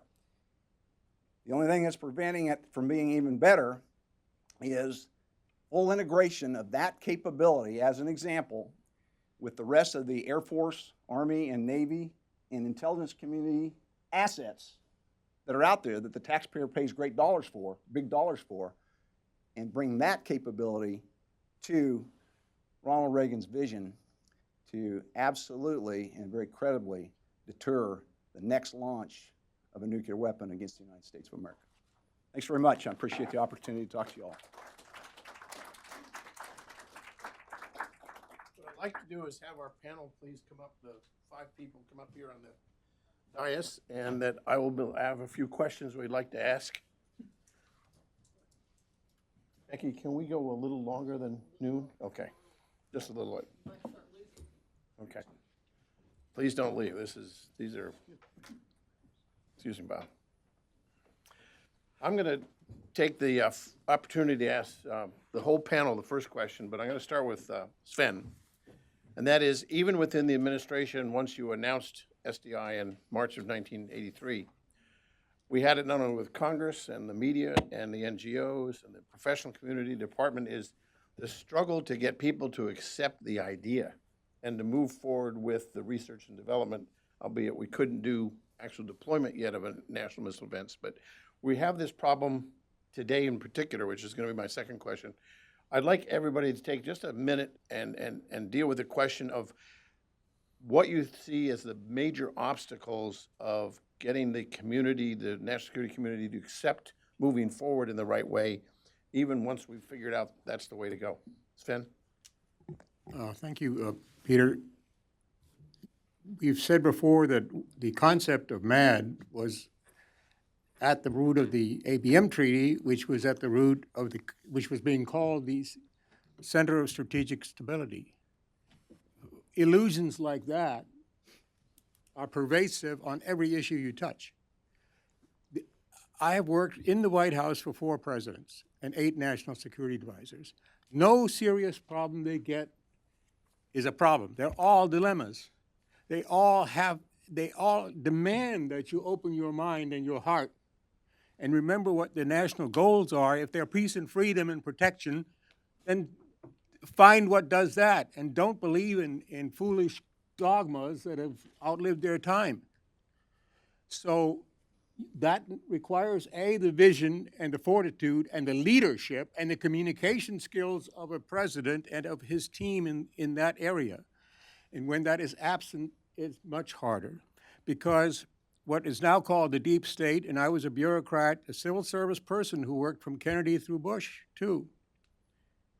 They're embedded, and many of them are very good people, but the bureaucracy wants to postpone dilemmas, and they set up a little commission or a team or the next agenda for the interagency group.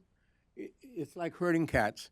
So you have to have incentives, and you have to have punishment for, that means being excluded from, that's the main punishment, from decision processes that are very carefully worked. We had the National Security Study Directives and the National Security Decision Directives. I prepared, I think, over 40 NSC meetings on arms control. and I ran something called a verification panel. And I was on 14 interagency groups that were active, including 4 on public diplomacy, which I had wanted to work on and did work on and led on. So you have to censor the speeches and do the publications like Soviet military power. That has to be done from the White House, but in very close coordination with the leadership at the Pentagon, the State Department, the intelligence community, the JCS. And they have to become stakeholders by making contributions to the discussion of the dilemma and of the priorities. And then you have to incorporate that into a decision directive and apply it. But if you're not leading, nobody follows. And everybody will try to divert anyway. Let me add a thought to Sven's. One of the big differences now as compared to the early 80s is the great political divide in Washington. One of the good things that Reagan had to build on, if you look back on it, was a Committee on the Present Danger. I don't know how many of you remember that. But I don't know how many of the Reagan appointees derived their heritage from the Committee on the Present Danger. Jane Kirkpatrick, Paul Nitze, you know, a lot of, I didn't agree with them on everything, but these people knew what they were doing and they cared about the country. And when it came time to go to Geneva and so on, my boss initially, Max Campbellman, knew them all. He came to town as Hubert Humphrey's staffer, singular that is, staffer, not like Washington today. And he could set up meetings with anyone. And we had, you know, I think Congressman Wright from Texas, when he was the speaker, came to visit us, was the only abruptly nasty guy we dealt with. Whether they were Democrats or Republicans, they were with us, and they were Americans over there, and they never broke the confidentiality of what we told them in Geneva, or never took advantage of it. And we asked for help, even Claiborne Pell, who from Rhode Island, who very liberal, if you know the history. When he asked me what I could do, and I told him, and I knew he opposed what I asked him to do, but he did it because he was an American, you know, in terms of his discussions with the Soviets to help us in our talks. I don't know how many Democrats we have today that will cross the aisle to do that. And that's a serious challenge. We have no Committee on the Present Danger today. Heritage is doing good things. There are other think tanks around town that are trying to do good things. But we have this great divide in Washington right now that's political, and it's undermining our ability to deal with this very real and growing threat. Ambassador Joseph? Now, let me just build on what has been said. There's an unwritten rule in Washington that bad ideas never go away. And I think this notion of mutual assured destruction is Exhibit A in support of that rule. 16 years ago, we got out of the Abm Treaty, but my sense is that mutual assured destruction remains at the core of the majority of strategic, or what passes for strategic thinking today, particularly in the U.S. defense and national security community. And that is especially with regard to Russia and even China. More so today with regard to China than even 16 years ago when we got out of the treaty. There does seem to be a consensus that we need to defend effectively against a small number of unsophisticated North Korean nuclear-tipped ICBMs. Small number, less sophisticated. As soon as that number increases, as soon as the sophistication increases with even simple countermeasures or advanced countermeasures, I think you will find the sort of community reverting back to this notion that, well, Kim would never commit suicide, and it would be suicidal for him to launch an ICBM. Therefore, what do we have? Mutual assured destruction once again. It's going to be another generation, I think, before we can successfully root out that myth that is so ingrained in U.S. strategic thinking, a myth that was never evident with regard to the Soviets or with regard to the Russians. Very true. General Wright, do you want to address that issue?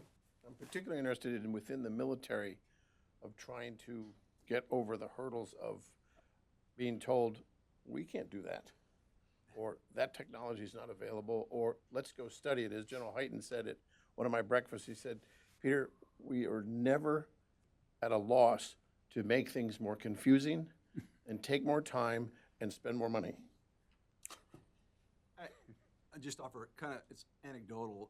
My experience in defense industry was an education in that mid-career level, the 20, 30-somethings of engineers, MIT graduate engineers that work for defense industry now are phenomenal.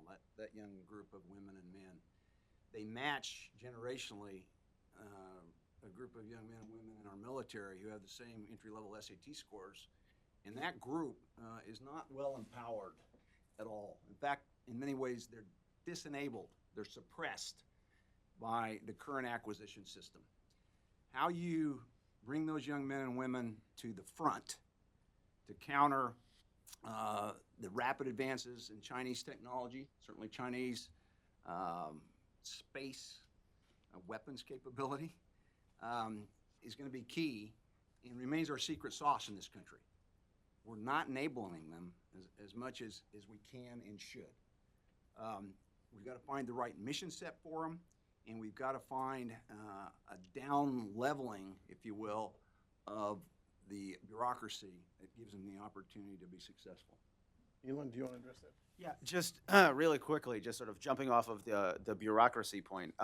Look, I think bureaucratic drift is real, and conventional wisdom is conventional for a reason. It's because people agglomerate to certain ideas over time, and it becomes the new normal.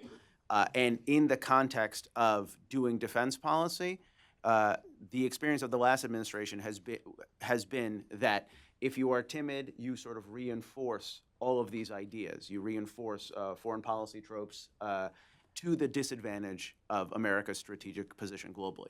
So we now have an administration that is, to put charitably, it's iconoclastic. It's willing to sort of think outside the box. It's already beginning to do so on things like Middle East policy. We have to nudge them to do the same thing in terms of defense policy, to think a little bit broader, to think a little bit more holistically about comprehensive defense. Because my sense is that's where the threat environment is going, and that's where our defensive capability should go as well. Let me ask just one more question that's very important. Senator Inhofe sent a letter to General Mattis, or now Secretary Mattis, asking that they put some money towards a demonstration of a technology on boost phase intercept that would use what Secretary Mattis calls unmanned aerial vehicles, remotely piloted vehicles. He says they're manned by somebody on the ground, even though they're not in the airplane. He doesn't like UAVs. It's interesting. But he agreed with Senator Inhofe, and the committee appropriations put $100 million in the budget for using an aerial platform, and it doesn't matter whether it's a UAV or a remotely piloted vehicle or Joint Strike Fighter or whatever, to use it and to shoot down North Korean ballistic missiles in boost phase. That's not a simple thing, but the letter from Senator Inhofe and the response from Secretary Mattis is that, yes, let's go find out we can do that in 12 months to 18 months maximum. Let's go demonstrate, if we can, the technology. We won't be able to deploy then, but I would like each of the panel members, to the extent that they wish, what are the hurdles we have to overcome technologically to get to the point where, on a day-to-day basis, 24/7, we can shoot down ballistic missiles that are launched from North Korea? For this reason, as I was talking to General Wright, without missile defense, a president looking at a ballistic missile launch from North Korea has two choices: do nothing, as Sven said, or retaliate. And with missile defense, all of a sudden, the president does not have to preempt, because that's the only choice you have if you want to prevent a missile from coming at you if you have no missile defense. If deterrence breaks down and they launch and you haven't preempted, of course, you're in trouble. But missile defense says you don't have to preempt. In fact, it is the leverage you have to not only prevent a crisis from going into a war, but actually giving you the diplomats the strength to be able to take an issue. And even though the missile defenses we put in the Gulf during the Desert Storm were not even designed for missile defense, they did keep the coalition of forces together. And that diplomatic leverage was critical. So I'd like to have the extent that you want. This boost phase capability is something that's really very, very important to a lot of members of the House and Senate now. They're not quite sure how to get to where we want to go. And that is where we need guidance from particularly the folks here on this panel. Hank has particularly been strong on this issue, as has Bob Joseph and the General Wright. This is something that would give our diplomats and our military and our political leaders real leverage with respect to the Pacific. So, Hank, do you want to take that on? And we'll go down the panel. And Sure, I'll give you my bias. I believe we have systems today that can perform this if we have soldiers, sailors, airmen, whatever, who are prepared to go into harm's way, okay? AMRAAM launched from an appropriate fighter can do this. It can't stand off and do it. It has to get close to do it because the time window to execute such an attack is that way. Our Aegis ships, who are within, striking range, have the inherent capability of doing this if the crews are trained and ready to do it, but they have to go into harm's way. Okay, so there are decisions that can be made at an appropriate level under the right circumstances to protect these capabilities and take them in if we have intelligence or whatever that warrants it. Beyond that, the UAV option is a very real option. We were pursuing such options on my watch, and in fact, the Israelis followed up on them, and their variant of it was left of launch. Basically, they let the first one go. They said, we'll intercept the first one with arrow or whatever. We'll see where they are, and we'll destroy the launcher. They gave up. Maybe we can find mobile missiles today. I don't know. But we couldn't find them in the Gulf War, I can tell you that. So we can do more than we are training and preparing to do. And just to make that point very clear, when we had a dying NRO satellite in 2009, what did we use to shoot that satellite down? They gave it to the Navy. And the Navy wasn't prepared to do it. We didn't have the sensors arrayed to do it. And within, I don't remember now, 2 months or a month or whatever, we shot that satellite down. So we have systems that if we prepare for the emergency case that you have and are prepared to go into harm's way, they can execute that today. And we can get better quickly. It's the responsibility of a president and of citizens and of the operators in the bureaucracy in the field to treat the national emergency we have as a national emergency. So, of course, an urgent thing like that needs to be ratified by politicians and by the senior levels of the bureaucracy. The other thing is that people have to understand that SDI was the best arms control initiative of the whole history of the Cold War. It was arms control. It controlled offensive arms coming at you. And so when the reasons that the Russians trapped Mr. Nixon into the linkage between the Abm Treaty and the SALT negotiations was that the JCS and the U.S. government had committed to a safeguard, modest, anti-ballistic missile program in 1967. Negotiations kind of stopped when the Soviets invaded Czechoslovakia in '68.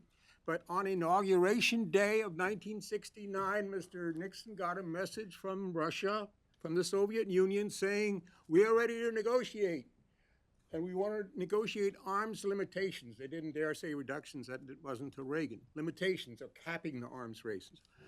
But you have to negotiate limits on ballistic missile defense. That was how distressed they were by a very modest safeguard system. And so we negotiated SALT as an agreement and the ABM thing as a treaty banning national missile defenses. It was nutty then. I was one of the few people in the White House that actually raised my voice about it, but that was not treated very kindly. Bill Van Cleve was one of the people out in the intellectual network that fought this, and so did others. So let's get back to having a real arms control through real things that really defeat not weapons and reduce the incentive and have deterrence. Thank you, Stan. General? There's no, let me say right up front, building on Hank's comments, Dr. Cooper's comments, there's no hesitancy for this generation of warfighters and certainly combat air forces, pilots, and weapons systems officers to go in harm's way. Absolutely no hesitancy to do that. And in fact, whether you're in the Strike Eagle at Lakenheath and you have a dual capable mission to carry a B-61, or you start to strap B-61s onto F-35s in the not too distant future, these young men and women have not just the commitment and the fearlessness to go do this, they come from a generation of Game Boys, I guess, where they can fuse information and stay well ahead of the decision process to go after a mobile launcher at any one of a number of times based on the options we offer the President of the United States. And the technology limitation is not the missile itself very often, or putting a stealth aircraft with a AMRAAM in orbit to take out a missile in boost phase intercept. It's really a matter of the CONOPS up front, the technology-informed CONOPS then, the wargaming, and putting industry in very close association with their military counterparts. You've got this terrific group of operational scientists over here with lots of combat time, and you've got these wonderful engineers, and they are 30 years old, and we don't let them talk to each other. There's one thing we could fix to stay ahead of the Chinese. That would be where I would concentrate. Elon, and then Bob. I would certainly echo everything that's been said so far, and I would add one point about access. I think these systems are necessary, and I think in the near term we should absolutely capitalize them, but they're all dependent upon one thing. They're all dependent upon what Hank talked about: forward deployment, access, the ability to deploy quickly into theater or to deploy from positions in the theater. This is why, not to sort of bang on an old saw, but this is why space-based missile defense has an internal logic of its own. Because space-based missile defense doesn't require this sort of access. And we've all seen over the last 2 years how regional politics in the Middle East, regional politics in Asia have shifted dramatically. And you can envision a situation where these environments become less permissive over time, and we are less able to forward deploy assets over time. That doesn't mean that missile defense is an option that we sort of fritter away, but it does mean that we should focus on basing modes like space, where we're not dependent upon access that may be denied in the future. Mr. Ambassador, you have a final word. I think at the core of any effective or comprehensive missile defense capability is a boost phase capability. So I'm all for what Senator Inhofe has proposed and what Secretary Mattis has endorsed. I believe that there are technical limitations currently with regard to the power of lasers, for example. I'm a political scientist, not a real scientist, but I have looked into this, and my conclusion is that had we embarked in a serious way on directed energy 16 years ago when we got out of the treaty, we would be far beyond that capability that we need today. There are currently, I think, policy impediments and funding impediments that are even more significant than the technical impediments. MDA has, I believe, a lot of money. What do they spend on directed energy? What do they spend on trying to achieve a boost phase capability? Almost nothing. And that needs to change. It might not surprise you that I'm not known for my optimism, but I am optimistic, actually, that the Missile Defense Review, which will look not just at advanced ballistic missiles, but also at hypersonics and also at the cruise missile threats, will be sort of will provide an incentive to move toward a comprehensive, effective missile defense that relies on space and that seeks to have the boost phase capability that is so essential, not just against the future of the North Korean and Iranian threats, but also, as I said before, in terms of contributing to the deterrent of Russia and of China in the future.